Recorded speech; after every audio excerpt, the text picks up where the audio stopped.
essentially the thesis was, let's put implants where we can and find the bone that we can, and let's support those teeth or a denture or fabricate something that will be on top of it.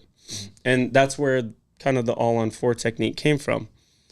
And what I find fascinating is that the original hypothesis was that these teeth, or the patient base that was going to love this and flock to it, was the group of patients that were in dentures. Sure. That were very frustrated because, you know, as everyone kind of pretty much everyone knows, a lower denture is almost impossible. An upper denture is somewhat tolerable, affects flavors and things like that, but a lower denture is almost completely intolerable.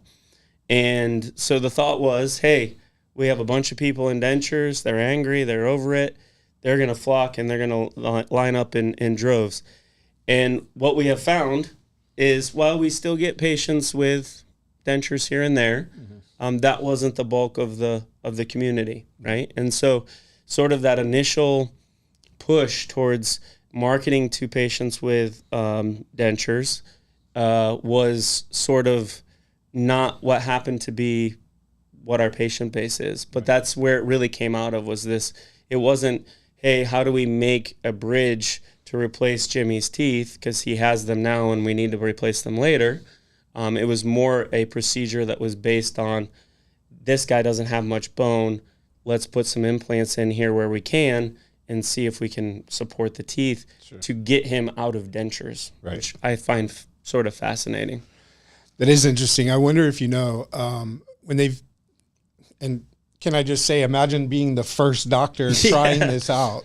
But I wonder if they started with like multi-unit bridges, or if a full arch bridge was the idea from the beginning, you know? Yeah. I don't know the answer to that question.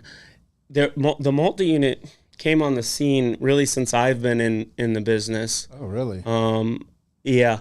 It was more, there was an external attachment, but I'm not sure if it was a custom-made abutment or a multi-unit. And that is something specifically that we will talk about probably later today a little bit, as we get into how they ended up, a different procedure, how they ended up starting with like doing zirconia bridges, and how we've kind of all paths have led into hybrids. Right. But that's an interesting question. I don't know the exact answer to that. Yeah. So yeah, that makes sense. That, you know, feels like you're kind of limiting yourself to people that are already without teeth.